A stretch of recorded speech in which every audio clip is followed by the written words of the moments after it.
Creo que ahí se ve aspectos espirituales. Es el tema que traemos ya hace 8 días y con la ayuda del Señor a partir de este momento vamos a continuar con la enseñanza.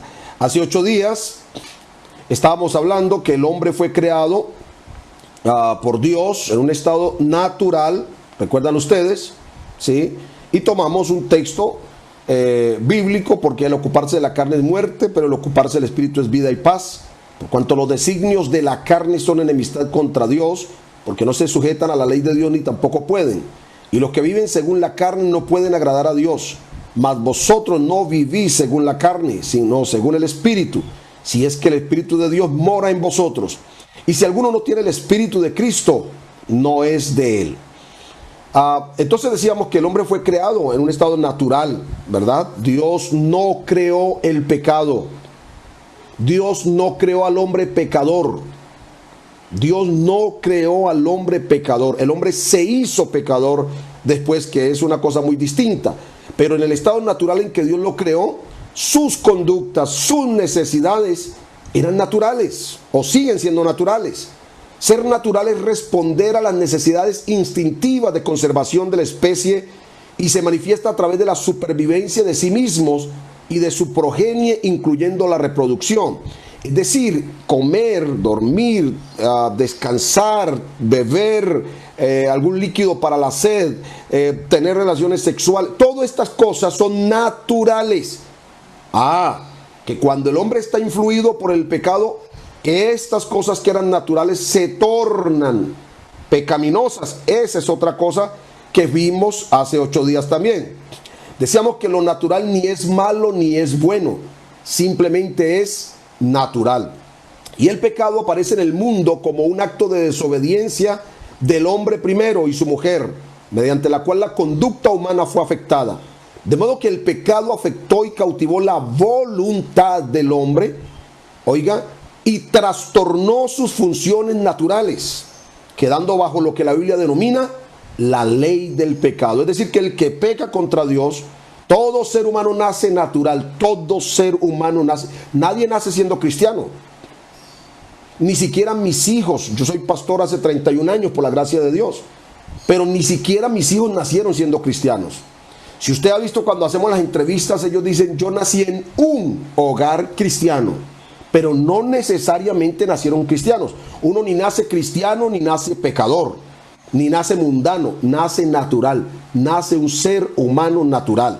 Pero cuando el hombre empieza a pecar, cuando decide pecar, entonces la ley del pecado empieza a dominar su vida, su mente y su conducta.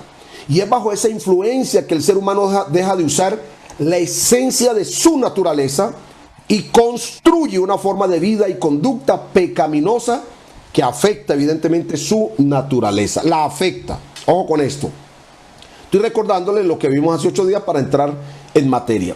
Entonces preguntábamos: ¿es natural el pecado? La respuesta fue: el pecado no es ni natural ni está intrínsecamente ligado a la naturaleza humana. ¿Quién dijo que la naturaleza humana es pecaminosa? No es verdad. La naturaleza humana es natural porque es criatura de Dios, ¿verdad? Porque Dios no creó al hombre pecador. Por eso es un error hablar de la naturaleza pecaminosa. De hecho, algunos piensan que la naturaleza pecaminosa se transmite por vía del sexo.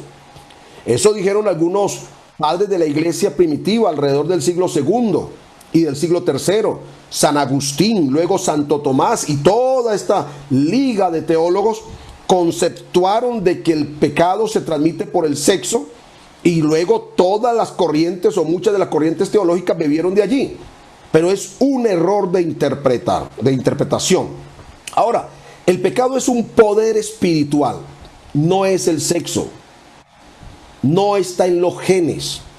Es un poder espiritual que llega a dominar al ser humano y lo aboca, casi que lo obliga a sentir la inclinación a practicarlo. Por decirlo así, porque la Biblia dice que el que practica el pecado, esclavo es del pecado. Y cuando uno es esclavo, no puede hacer lo que uno quiere. Le toca hacer lo que el amo dice. Esa es la diferencia. Ahora, el pecado es un hábito, según Jeremías capítulo 13, 23. Cuando tú pecas, te habitúas al pecado. El pecado se te convierte en parte de tu vida. Por ejemplo, el adulterio. ¿Quién dijo que el adulterio es natural? Nadie. El adulterio es una obra del pecado, es una de las obras de la carne. Escúcheme bien, que es un dominio del poder del pecado sobre la vida de esa persona, llevando su sexualidad a un tipo de sexualidad no permitida, que en este caso sería el adulterio. El sexo no es pecado, pero el adulterio sí, porque el adulterio califica como una obra de la carne porque atenta contra la naturaleza del matrimonio, porque atenta contra la creación del matrimonio. El matrimonio tiene una naturaleza y es la fidelidad. Debe ser naturalmente fiel la persona que se casa. Ahora, el pecado también es un acto responsable. Nadie puede decir que no sabe qué le pasó.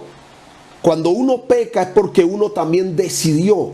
La Biblia dice que Eva fue engañada. Y claro, ella de alguna manera tuvo decisión y por lo tanto vinieron juicios sobre ella. Pero el responsable directo fue Adán, porque Adán sí, en Adán fue un hecho cerebral. Adán tuvo que medir las consecuencias y Adán fue el que decidió conscientemente, sin que mediara el tentador, porque por lo menos a Eva fue Satanás el que la engañó, pero Adán no fue engañado. Adán decidió voluntariamente pecar y por lo tanto el pecado de Adán jurídicamente nos cobijó a nosotros, es decir, fuimos vendidos al pecado. El pecado no es una herencia natural. Repito, no se transmite sexualmente como algunos piensan, ¿no? El hombre aprende a pecar. El hombre aprende a pecar. Ezequiel 18, 3 y verso 19 dice: Dios, que el Padre no llevará el pecado del Hijo, ni el Hijo llevará el pecado del Padre. Por lo tanto, cada quien es responsable de sus actos. Ahora, les hablábamos también que el nuevo nacimiento va a ser supremamente importante para que podamos nosotros, tener claro que solo muriendo al pecado, podremos nosotros vivir para Dios. Mientras el hombre no muera al pecado, es decir, a esa condición, a esos actos pecaminosos, el hombre no podrá cambiar de vida. Hay algunos que a través de un reformatorio, de un centro de rehabilitación, pueden dejar algún tipo de sustancia psicoactiva y de hecho mucha gente ha perdurado en el tiempo sin volverla a probar, pero dejan una cosa y asumen otra, porque el ambiente de pecado en el que nacimos, el ambiente de pecado en el que nos desarrollamos, no es solamente la única expectativa que el hombre tiene para vivir. Entonces no hay otra forma de escoger sino el pecado. Por eso cuando llega el Evangelio es la alternativa, la única alternativa que el hombre tiene para poder liberarse del poder del pecado. Y a través de la predicación de la palabra, el hombre entonces es engendrado, gloria a Dios. El hombre es engendrado por la palabra y renacido por la misma palabra, según el apóstol Pedro. La Biblia dice que entonces para poder nacer de nuevo hay que morir al pecado. ¿Y cómo morimos al pecado? Mediante el arrepentimiento. Cuando yo me arrepiento, la palabra arrepentimiento no significa remordimiento. Ustedes de pronto han escuchado o conocen la historia de Judas.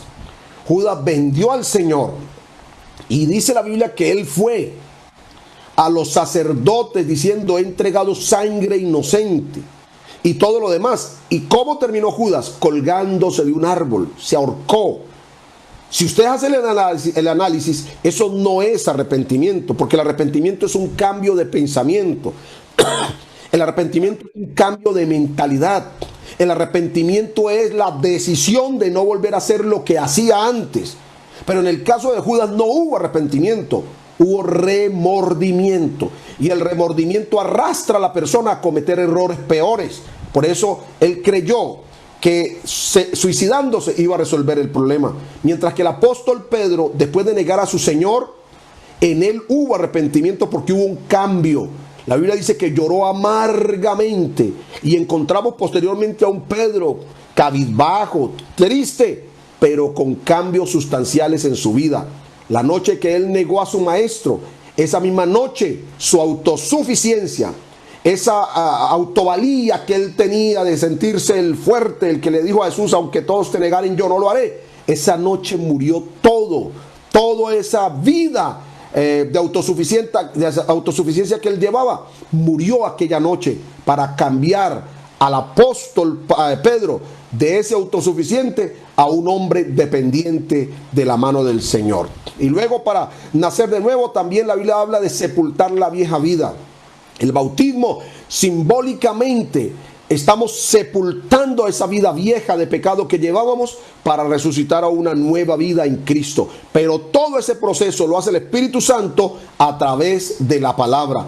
Y ya cada uno de nosotros vamos asumiendo responsabilidad. Entonces decidimos arrepentirnos, decidimos entregar nuestra vida a Cristo, decidimos bautizarnos y decidimos caminar con Cristo. Todo eso es el nuevo nacimiento. Hoy vamos a hablar entonces, mis hermanos, sobre un tema que quizá usted ha oído demasiado y que va a ser muy importante para que nosotros podamos tener claro por cómo funciona el pecado en la vida humana. Qué interesante. Y voy a hablarles entonces de lo que es la carne. Ya hablamos, el hombre nace natural. Vamos a puntualizar. Número 1, el hombre nace natural. Número 2, el hombre decide pecar cuando ya va desarrollándose y adquiere conciencia, decide pecar. 3, el hombre no tiene más alternativa sino pecar. ¿Y por qué? Porque nace en un ambiente de pecado y se desarrolla en un ambiente de pecado. Solo cuando el hombre oye el evangelio se da cuenta que hay otra alternativa. Bendito el nombre del Señor. Y cuando el hombre oye la palabra produce en esa persona un proceso salvífico a tal grado que el hombre entonces, número 4, tiene que morir y nacer de nuevo. De modo que el que está en Cristo, es decir, el que se entrega a Jesús, nueva criatura es. La vida vieja pasó, ahora todo es hecho nuevo. El hombre se bautiza, oye la palabra, vive la palabra, y todo ese es el proceso del nuevo nacimiento. Amén. Y una vez que nacemos de nuevo, entonces llegamos a ser hijos de Dios. La Biblia dice que los que hemos sido llamados hijos de Dios no nacimos por voluntad humana ni por voluntad de carne, sino por voluntad de Dios. Claro, a través de el poder de la palabra. Ahora, la Biblia nos va a hablar de la carne. Sobre todo el apóstol Pablo nos va a hablar constantemente de la carne. El ocuparse de la carne es muerte. La Biblia dice, pero los que han recibido a Cristo han crucificado la carne. ¿Y qué es la carne? Jesús dijo, el espíritu está presto, pero la carne para nada aprovecha. Y está inundado todo el Nuevo Testamento hablando de carne, que en muchas ocasiones se confunde con otras cosas, pero hay que leer el versículo en todo el contexto en el que se menciona. Por lo tanto, la carne, cuando la Biblia habla de ella en contraste con el espíritu, no hace referencia al cuerpo. Vamos a ir descartando, porque es que hemos tenido unos mitos alrededor de varios temas bíblicos, hermanos, que poco a poco tenemos que irlos quitando de nuestra mente y de nuestra forma de creer. ¿De acuerdo? Cuando la Biblia habla de la carne en contraste con el espíritu, no hace referencia al cuerpo, no. Porque muchos predicadores nos dicen y luego se señalan, ¿no? Se señalan, esta carne, esto para nada aprovecha, y se golpean. No es verdad. La Biblia no habla de la carne, o por lo menos cuando está en contraste, repito, con el espíritu, no hace referencia al cuerpo, ni tampoco a las necesidades naturales del cuerpo. No entiendo por qué. Y bueno, a pesar de que hemos avanzado, hace 30 años cuando yo me entregué, cuando yo salí al ministerio, y 37 cuando me entregué al Señor, en esa época hablar de sexo, de sexualidad al interior del círculo cristiano, eso era una cosa terrible. Y claro, no solamente era eso, sino que realmente, digamos, en la sociedad se habían establecido unos parámetros en los que se pensaba que el sexo y la sexualidad era pecaminosa. Y claro, bajo ese criterio moral, si alguien hablaba, era un grosero. Pero mis hermanos, no es verdad. Hay cosas que son naturales en el ser humano. Ojo con eso. Cuando la Biblia nos habla de la carne, no está haciendo referencia ni al cuerpo ni a las necesidades humanas. ¿A qué hace entonces referencia cuando la Biblia habla de eso?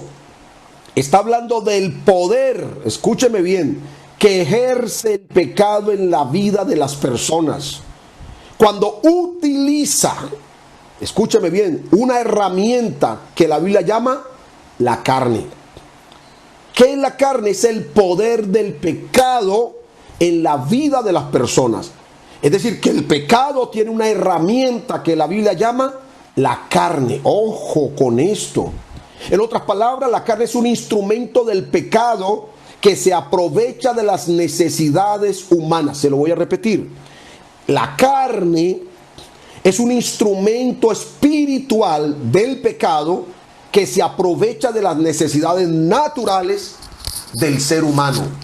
Qué interesante que esto quede claro. El pecado es un poder espiritual, ¿verdad? Pero para que el pecado pueda ejercer dominio sobre el hombre, tiene un instrumento que se llama la carne. Y tiene una serie de herramientas llamadas las obras de la carne. Mediante estas cosas que son de orden espiritual, el pecado llega a dominar al hombre y se aprovecha de sus necesidades naturales. En otras palabras, la carne es un instrumento del pecado, repito, que se aprovecha de las necesidades humanas, pero es el pecado en acción sobre la naturaleza humana que corrompe moralmente al hombre. La carne es el pecado en acción sobre la naturaleza humana y que lo corrompe moralmente. Por eso, cuando un adolescente, digamos alrededor de los 14, 15, 16 años, su organismo natural, su sistema endocrino está produciendo una serie de sustancias o de hormonas que son las que manejan el equilibrio del cuerpo. Por ejemplo, en el caso de las niñas, cuando ya llegan a la pubertad y entran a la adolescencia, entonces su sistema endocrino está produciendo mucho más abundantemente algunas de estas hormonas. Por ejemplo, la prolactina. ¿Y para qué produce la prolactina? La prolactina la produce mucho más la mujer que el varón para que puedan desarrollarse las glándulas mamarias, para poderle dar consistencia en el aspecto externo, físico, su configuración externa, para darle la horma al cuerpo de una mujer. Y obviamente se incrementa la producción, por ejemplo, de progesterona, ¿verdad? Una hormona sexual que empieza a levantar o a producir la libido, es decir, la necesidad sexual en la niña. Y eso está indicando que ya su cuerpo está preparándose para la procreación en un momento dado. En el caso del varón, en el marco de la pubertad, empezando la adolescencia, obviamente su sistema endocrino también está produciendo al 100% muchas de estas hormonas que le van a permitir darle consistencia. Y entre ellas, la hormona sexual masculina, la testosterona. Y cuando se produce testosterona, entonces el impulso sexual en ese puber, en ese joven, en ese adolescente empieza a subir. Y entonces algunos donde dicen, tengo una lucha con la carne. No, usted no tiene ninguna lucha con la carne. La carne es un poder espiritual. La lucha es con su sexualidad misma porque está produciéndose naturalmente una hormona que le está diciendo que usted es una persona sana. Gloria a Dios. Ahí la cuestión es orientar, saber tener dominio propio. Ahí es saber manejar su sexualidad con responsabilidad. Ahí es saber, tener claro que la sexualidad y el sexo, o especialmente el sexo, solo para nosotros los hijos de Dios, lo podemos disfrutar dentro del marco de lo que Dios estableció como natural, que es el matrimonio. ¿De acuerdo? Pero cuando está produciendo al 100% este tipo de hormonas el organismo, entonces, claro, como vivimos en un ambiente pecaminoso, el pecado quiere ejercer dominio sobre la vida de las personas. Y entonces ese instrumento llamado la carne es la que empieza a ver cómo se aprovecha de nuestras necesidades. Luego entonces ese impulso sexual natural, la carne lo transforma en un instrumento del pecado. Porque allí es donde muchos muchachos se ven abocados a la fornicación, a los encuentros ocasionales con su novio, con la vecina, con la compañera, con el compañero. Allí entonces la sexualidad, que es natural, se convierte en un instrumento del pecado mediante las obras de la carne. Y una de esas obras es la fornicación. Por eso, miremos lo que sigue. Mire usted, permítame, la carne utiliza el cuerpo. La carne utiliza el cuerpo. El apóstol Pablo le va a escribir a los romanos en el capítulo 6 y el verso 13 y les dice: no uséis vuestros miembros como instrumentos del pecado.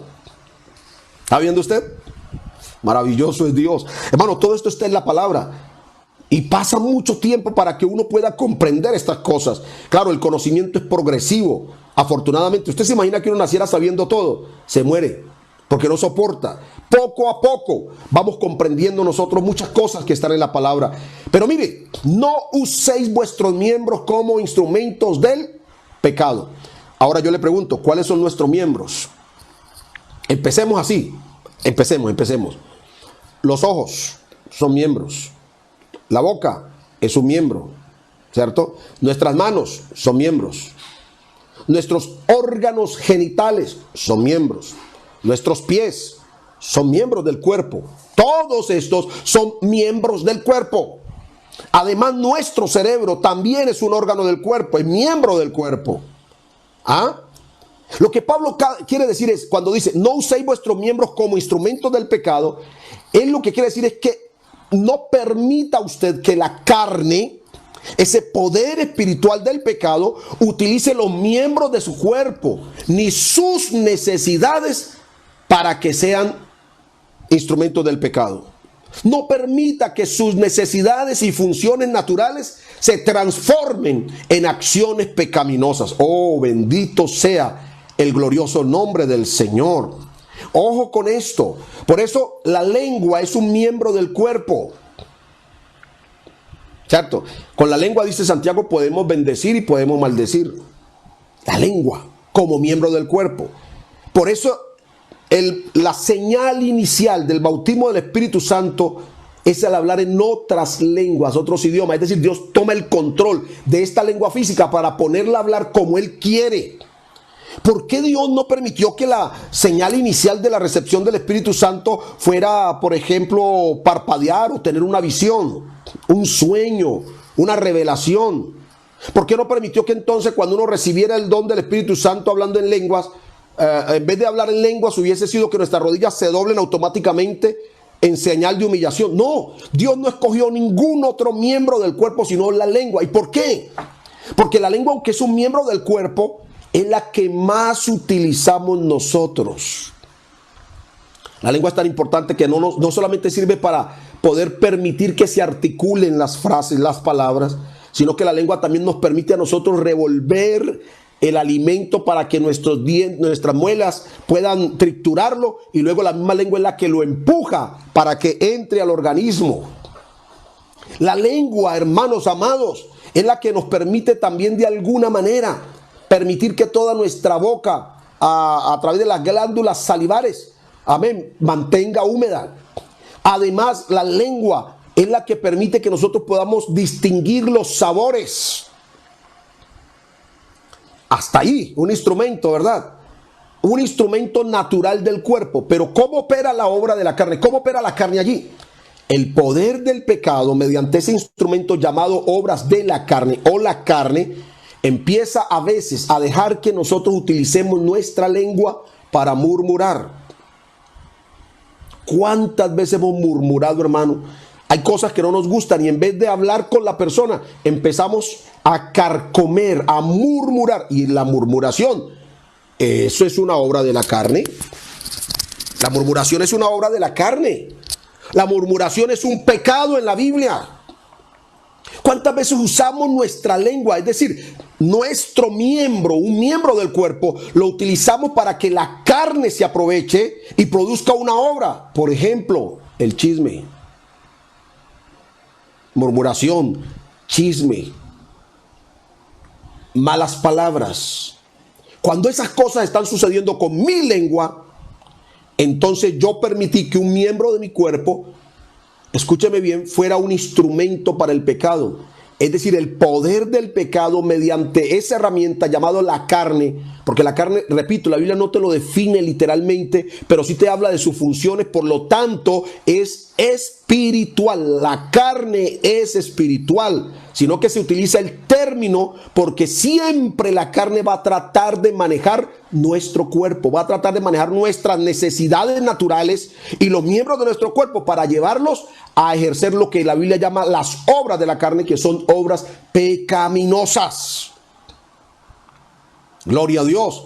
No sé si ustedes me van siguiendo, hermanos, si está claro el tema. Seguramente cuando ya nos podamos reunir ampliaremos mucho más sobre esto. Entonces, el pecado, y vamos a mirar otro ambiente allí. La carne tiene sus propios deseos y sus propias obras. Porque el pecado, al ser espiritual, el pecado tiene sus deseos. El pecado tiene sus propias obras como instrumento. Esto es como nosotros tenemos mano derecha y mano izquierda, ¿verdad? Y cada una de ellas pueden servir para cosas distintas o pueden unirse para una obra especial. Así el pecado tiene, por decir algo así, dos manos. Una que es la carne, bueno, una sola mano, pero una que es la carne y todo su producto que se llama las obras. Las obras. Las obras de la carne son el producto de la carne y solo se manifiestan en el ser humano cuando el hombre le permite al pecado dominarlo. Increíble. Entonces, mire lo que dice la palabra de Dios en Romanos capítulo 6, verso 12. Porque la carne tiene sus propios deseos y sus obras. Dice Pablo, no reine, no domine, no permitan que los sujete. Pues no reine pues el pecado, ¿en dónde? En vuestro cuerpo mortal. ¿Está viendo usted? Lo que indica que nuestro cuerpo mortal es natural. Cuando el hombre empieza a pecar, a adulterar, a fornicar, a mentir y todas estas cosas, no es el cuerpo mortal. El cuerpo mortal simplemente se convierte en instrumento. ¿De quién? Del pecado. No reine pues. No reine pues el pecado en vuestro cuerpo mortal, de modo que lo obedezcáis en sus concupiscencias. Ojo con eso. ¿Qué son las concupiscencias? Son los deseos. En otras palabras, el pecado, amén, tiene sus propios deseos. Y los deseos de la carne se transforman en obras. Vamos a mirar cuáles son las obras de la carne. Mire lo que dice Gálatas capítulo 5, versos 19 al 21.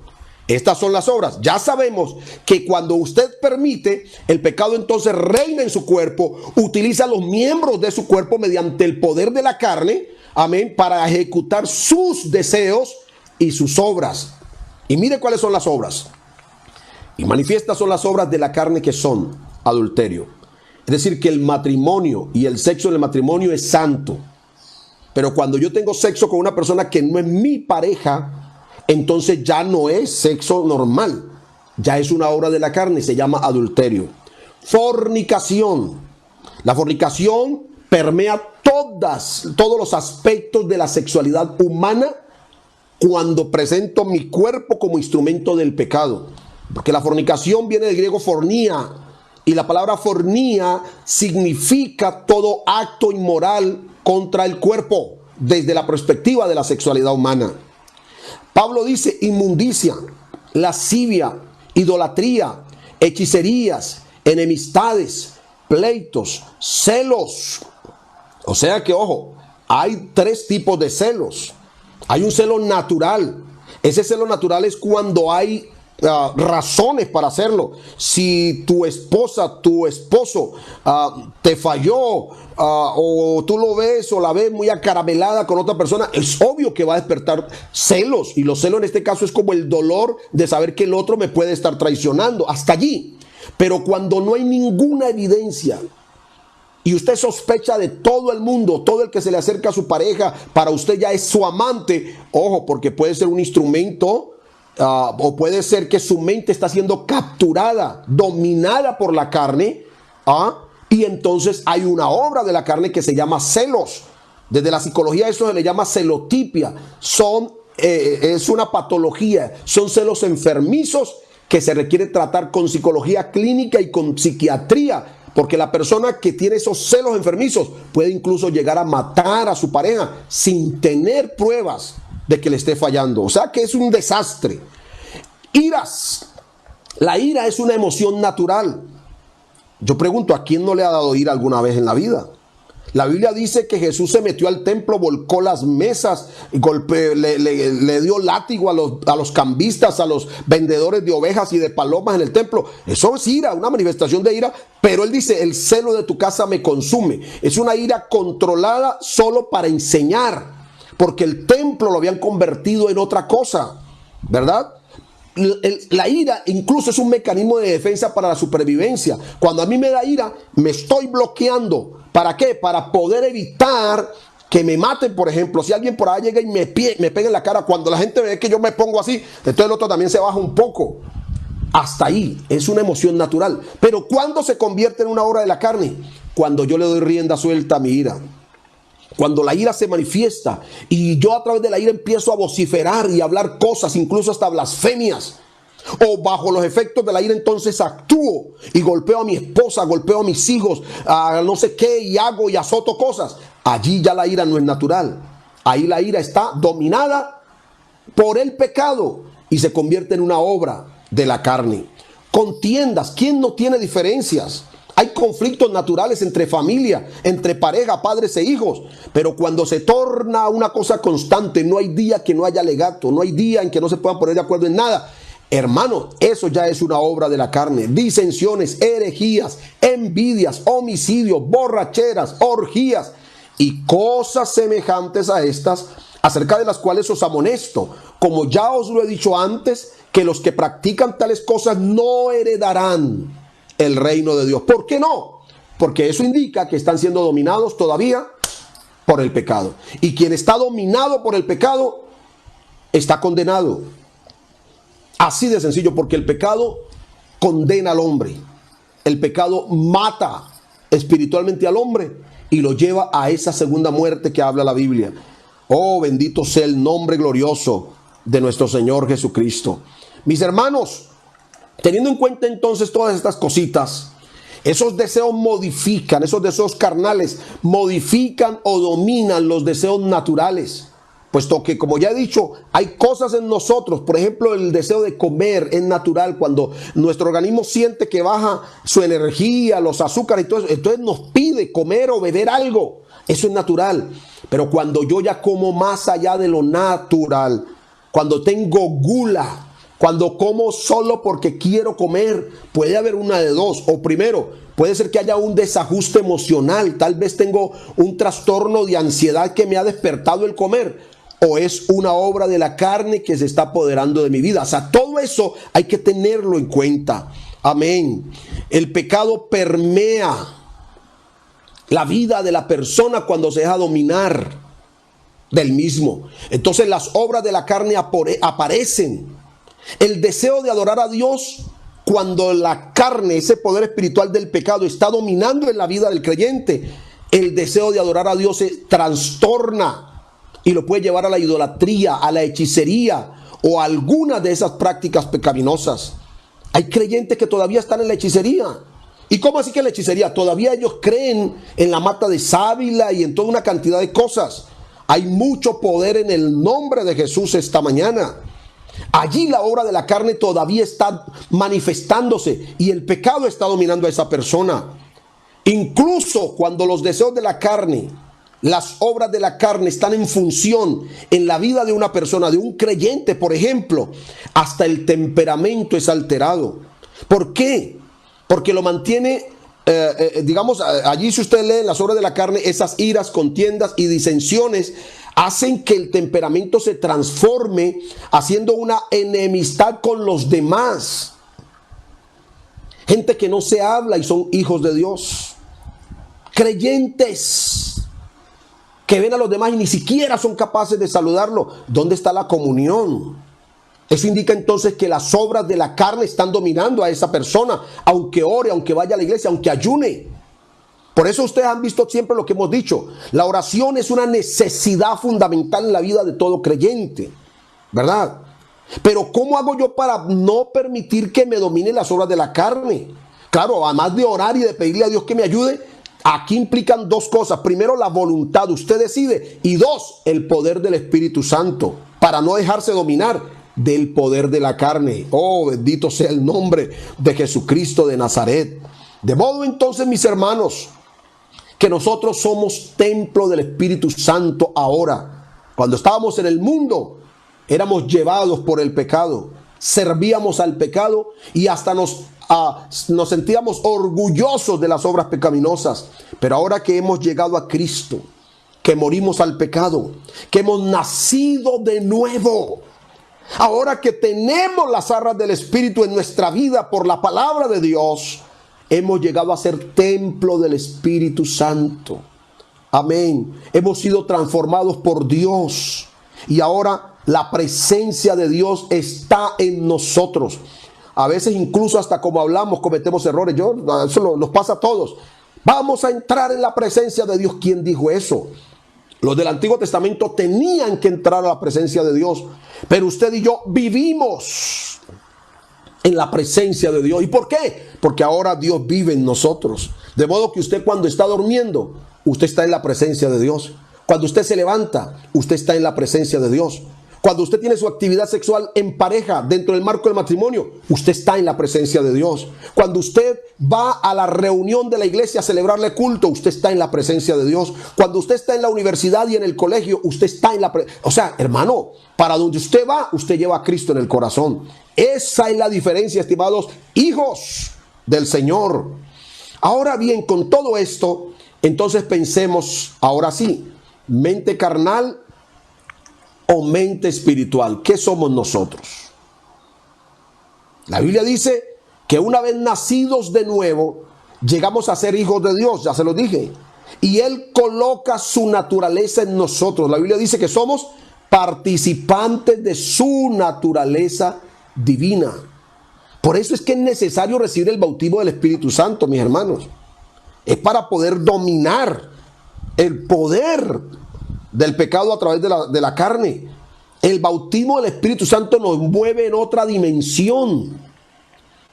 Hay quienes se quedaron pensando que la función primordial del Espíritu Santo es hablar en otras lenguas. No, hermanos. Inicialmente es una señal. Recuerde que cuando Juan bautizaba a Jesús en el Jordán, Juan dice: yo vi al Espíritu descender en forma de paloma sobre Jesús. Y a mí se me dijo: sobre quien viere descender el Espíritu en forma de paloma, Él es el que bautiza con el Espíritu Santo y fuego. ¿Quién dijo que el Espíritu Santo es una paloma? Solamente la Iglesia Católica es la que piensa eso. Pero en la Biblia el Espíritu Santo no es una paloma. A Juan se le mostró una paloma. Por él dice: yo vi que descendió de manera, en forma, corporalmente como una paloma. Pero lo que le estaban diciendo a Juan, esa es una señal. El día que usted vea tal cosa, sepa. No, el Espíritu Santo no se ve. Pero a Juan se le mostró una señal. Y la paloma fue una señal a Juan. Asimismo, cuando el Espíritu Santo bautiza a una persona con la señal de hablar en otra lengua, eso es una señal de que hay una recepción, amén, del Espíritu Santo. No porque el Espíritu Santo venga, porque el Espíritu Santo ni va ni viene, llena todo, pero sí está actuando en nosotros mediante una función que es el bautismo del Espíritu. Nos está bautizando, gloria a Dios. Pero esa no es la única función del Espíritu Santo. Es tiempo de que entendamos que esa es una función muy importante, pero es que el Espíritu Santo es más que lenguas. El Espíritu Santo nos hace participantes de su naturaleza divina. El bautismo del Espíritu Santo nos permite a nosotros vivir en una dimensión superior. Amén. El bautismo del Espíritu Santo nos permite vivir en victoria, porque a través del bautismo del Espíritu Santo y la obediencia a la palabra, adquirimos la mente de Cristo, que nos hace diferente a todos los demás.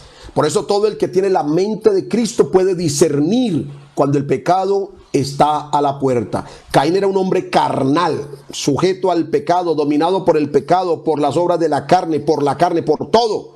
Y por eso no entendió que el pecado estaba a la puerta. Sin embargo, Dios lo llamó y le dijo: oye, Caín, si tú hicieres el bien, serás enaltecido. Pero, ¿sabe una cosa? El pecado está a la puerta. O sea que el pecado siempre está rodeándonos.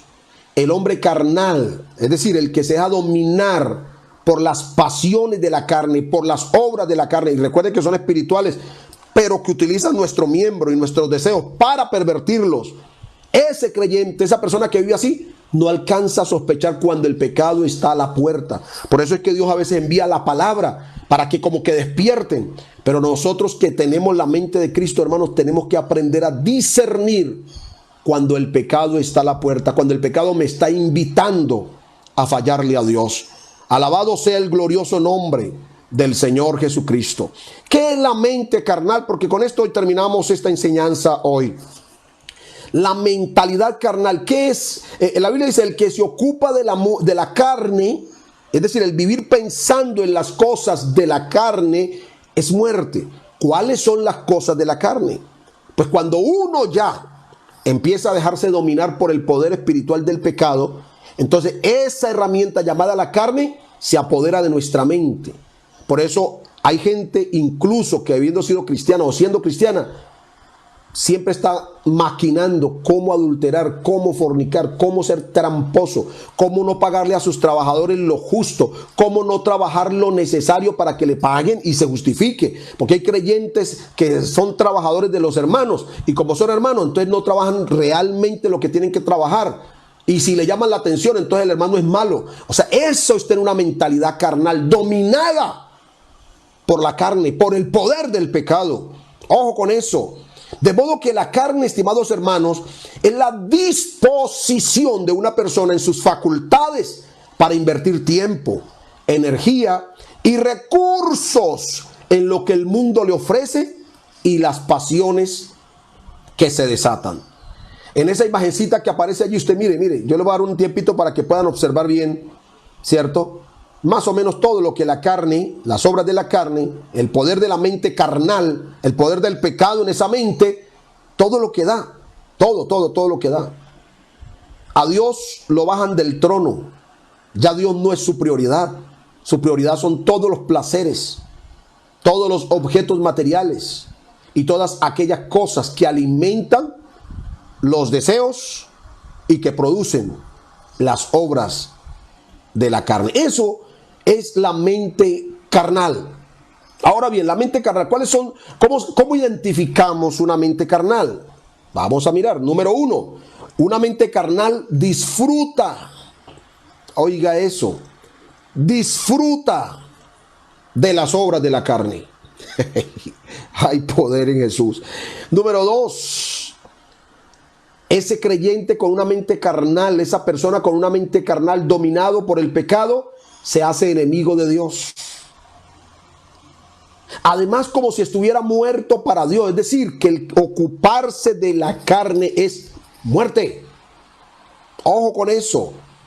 Y qué importante tener en cuenta que cuando eso sucede, cuando esa situación se está dando, entonces el que siembra para su mente carnal, es decir, el que actúa en consecuencia de las obras de la carne, la Biblia dice que segará corrupción. Imagínense ustedes, segará corrupción. No tiene en cuenta a Dios. Una mente carnal no tiene en cuenta a Dios, no le interesa, ¿para qué? Y además, una mente carnal está corrompida. Sus pensamientos, sus acciones, sus palabras, sus intenciones. El que permita que las obras de la carne sean su pensamiento y sus acciones, hermano, Dios mío, no habrá nada para él. La mente carnal no es muerte en un sentido pasivo, porque es aún peor que esto. Es enemistad con Dios, y una enemistad tan amarga que no puede someterse a la ley de Dios. Ojo, la única cura para la mente carnal es permitirle al Señor que domine, dirija y guíe nuestra vida. es permitirle al Espíritu Santo que produzca el fruto que habla Gálatas 5 y el versículo 22. Así que es interesante, hermanos. He hecho todo el esfuerzo para poder traer esta enseñanza, porque yo sé que este mensaje en el nombre de Jesús tiene que ser liberador, porque a veces vivimos, claro, por las creencias que tenemos, por una serie de enseñanzas que tenemos desde muchos años. A veces nosotros nos cuestionamos y una cantidad de cosas. Este mensaje tiene que liberarte, porque tú no naciste siendo pecador, te hiciste pecador, pero gracias a Jesucristo y al poder de su palabra, toda esa obra del Espíritu Santo que hizo en nosotros, que ahora somos nuevas criaturas, ahora somos hijos de Dios. Y usted no tiene, escúcheme bien, no tiene por qué ser dominado por la carne. No tiene por qué estar produciendo las obras de la carne. No tiene por qué hacerlo. Usted es libre, porque Cristo te hizo libre. Bendito sea el nombre del Señor. Finalmente, mis hermanos, vamos a hablar de la mente espiritual. La Biblia dice que el ocuparse del espíritu es vida y paz. Esa palabra ocuparse significa pensar continuamente en las cosas del espíritu. La mente espiritual consiste en no solo haber nacido de nuevo, sino mantenerse en la dimensión del espíritu. ¿Cuál es la dimensión del espíritu? La palabra de Dios, la obediencia a la palabra, la lectura de la palabra, el oír la palabra, el poner por obra la palabra. Es decir, vivir de acuerdo a la palabra de Dios, mantener comunión con Dios, reducir la religiosidad para mantener un estilo de vida conforme al evangelio. Oh, imagínate tú, qué necesario. Mire, hay quienes toman la vida de oración como un sacrificio, como es que yo tengo que orar porque si no oro, o sea, ya allí hay religiosidad. Nosotros oramos no porque tenemos un cargo o una simple necesidad. Hay personas que oran solo cuando tienen una necesidad. No, no se trata de eso. O se consagra porque espera que lo tengan en cuenta para algo. No. Nosotros vivimos y pensamos de manera espiritual porque se operó un milagro en nuestra vida. Y ese milagro de Dios en nosotros nos mantiene en esa línea. Nosotros que debemos querer mantenernos en la línea espiritual. Amén. Por ejemplo, orar, porque yo sé que agrada a Dios. Orar, porque es agradable hablar con Él. Orar, porque alimenta mi espíritu. Amén. A veces tomamos más ejemplos del Antiguo Testamento que del Nuevo. Hay quienes dicen, y hasta una canción, 3 veces oraba Daniel en el día, 3 veces oraba el profeta Elías. Bueno, y tomamos eso como modelo, mañana, tarde y noche. Y la gente le parece que eso es mucho. Pues ¿cómo les parece que no? Porque cuando uno vive en la dimensión del Espíritu, usted se encontrará que en la Biblia, por lo menos en el Nuevo Testamento, no dice en ninguna parte que hay que orar 3 veces. Muéstreme. ¿Dónde dice la palabra que hay que orar 3 veces al día en el Nuevo Testamento? ¿Dónde dice que los apóstoles tenían que orar 3 veces? Ellos al principio, usted lee el libro de Hechos, los primeros capítulos, iban de acuerdo a la costumbre judía, a las horas de la oración, que eran las 9 de la mañana y las 3 de la tarde. Eran las horas del sacrificio y ellos iban. Pero luego cuando se desprenden del templo judío, usted no va a encontrar eso. Por el contrario, le voy a explicar. Le voy a explicar. Daniel oraba 3 veces. Y no sé de dónde sacaron que Elías también oraba 3 veces al día. No sé. Pero vamos a suponer que sí. Pero usted y yo, ¿sabe qué nos ordena la Biblia? Orando en todo tiempo. Con toda oración y súplica en el Espíritu. Jesús nos dice, velad y orad. Ese velad es una continuidad en el tiempo, es decir, no deje de hacerlo. ¿Ah? Pablo le escribe a los tesalonicenses y dice, orad sin cesar. Es decir, que no son 3 veces, es continuamente. Por eso nosotros somos superiores a la gente del Antiguo Testamento, porque la gente del Antiguo Testamento estuvo del Calvario para atrás. Nosotros estamos del Calvario para acá. A nosotros nos tocó la pavimentada, mis hermanos. Entonces, más que 2 veces, más que 3 veces, usted tiene que vivir continuamente en oración. Mantener ese wifi prendido todo el día con Dios y toda la noche. Aunque usted esté durmiendo. ¿Se acuerdan ustedes lo que dijo la Sulamita? El día que llegó su amado a buscarla en el libro de Cantares. Dice, yo dormía. pero mi corazón velaba. Esa debe ser la actitud de los que hemos nacido de nuevo, los que ahora somos hijos de Dios. Usted tiene que mantenerse en oración continua. Y no quiere decir que usted deje de hacer las demás cosas, no. No quiere decir que usted no saque tiempo para comer, ni para dormir, ni para trabajar, ni para estudiar. No. Puede seguir haciendo todas sus actividades, pero tiene que estar conectado siempre. Por eso es que vivir en el Espíritu no es un ayuno.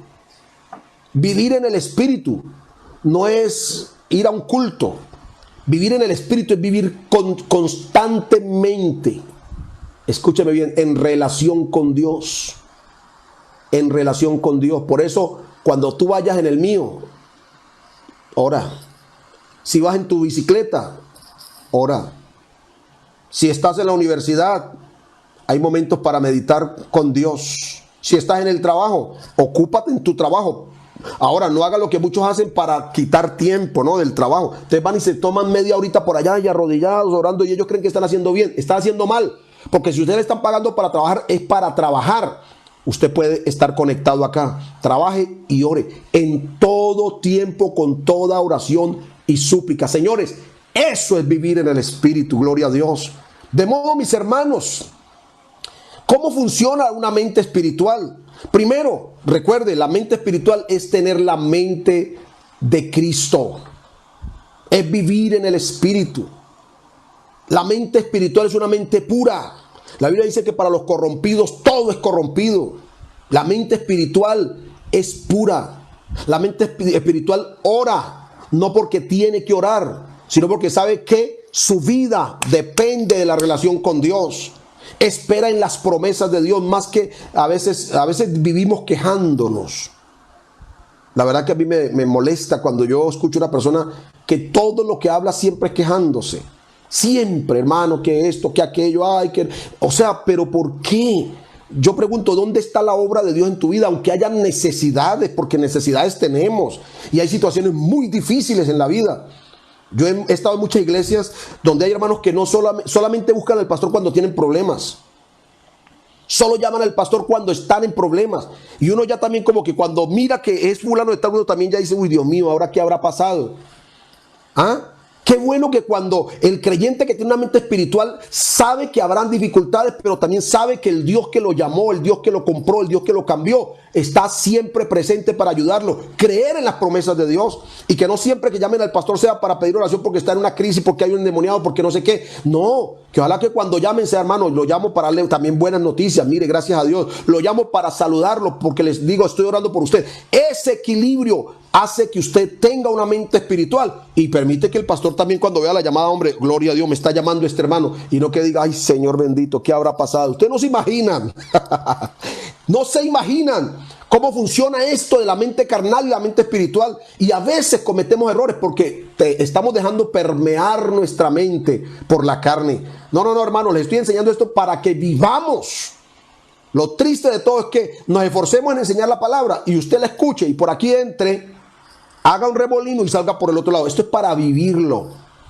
La mente espiritual, o el que tiene la mente espiritual, es iluminado por el Espíritu de verdad.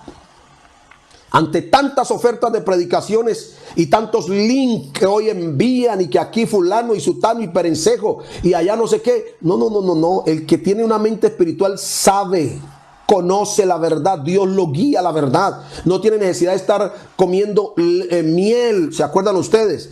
Y levadura. No. Ni levadura ni miel. Ni miel ni levadura. Un sermón que predicamos hace más de un mes. Recuerde eso. El cristiano que tiene una mente espiritual sabe dónde está su alimento. El que tiene una mente espiritual guarda su cuerpo y sus miembros del pecado. Se guarda, se cuida para no pecar. La mente espiritual, señores, es un estilo de vida. La Biblia dice que el que siembra para el espíritu cosecha vida eterna. La Biblia dice que el que siembra para el espíritu cosecha buenas cosas. Amén. El que tiene una mente espiritual es iluminado por el Espíritu, goza del amor de Dios y busca llevar a cabo los propósitos de Dios. El que tiene la mente espiritual está vivo para Dios y por ello presenta a su cuerpo, sus miembros, su propia mente como instrumento de justicia. Es un buen árbol que da buen fruto. De modo, mis hermanos, que la mente espiritual es un estilo de vida, es la forma como nosotros debemos vivir. Así vivió Pablo. Y alguien dirá, pero es que era Pablo. No, Pablo era un hombre común y corriente, más. Fue blasfemo y perseguidor. Pero Pablo era un hombre como cualquiera de nosotros que aprendió el secreto de tener una mente espiritual y de vivir en el Espíritu. Mis hermanos, yo espero y voy a hacer una oración ahora mismo por todos y cada uno de nosotros, para que ese Espíritu Santo a través de esta palabra nos haya tocado, nos haya enseñado y permita que podamos, hermanos, empezar a poner por obra. Repito, yo sé que esta enseñanza es liberadora. Esta enseñanza te orienta. Esta enseñanza te da herramientas para guardar el cuerpo mortal, para que nuestros instrumentos no sean instrumentos del pecado y para que el pecado mediante la carne no logre dominar nuestra mente ni nuestra vida. Somos hombres del Espíritu. Yo voy a orar por usted. No tengo aquí el Facebook. Seguramente el hermano Edwin mirará si algunas personas están pidiendo oración. Él orará, especialmente ahora que terminemos. Pero yo quiero hacer una oración por todos los que han oído la palabra de Dios en este momento. Cierra tus ojos allí donde estás y acompáñame a orar. En el nombre de Jesús, Señor, aquí estoy. Señor, ya he cumplido mi parte. He enseñado tu palabra. Yo te ruego por los que están allí en Facebook y los que se encuentran en la emisora, Señor. Todos los que han oído la palabra esta mañana, te pido en el nombre de Jesús que hayas tocado su entendimiento, que hayas tocado las fibras de su alma, de su espíritu. Haz, Dios mío, que la palabra produzca cambios sustanciales. Señor, que algunos que tal vez me oyeron y que han sido dominados por los deseos de la carne o por las obras de la carne, esta mañana, Señor, sean libres. Que el poder de tu palabra rompa el poder de la carne sobre la vida de ellos, el poder del pecado. Señor, que haya liberación de la mente por el poder de la palabra y que ellos, los que han oído, todos podamos permanecer en integridad, Señor, en fidelidad, viviendo para ti, oh Dios, en el nombre glorioso del Señor Jesús. Amén. Muchas gracias.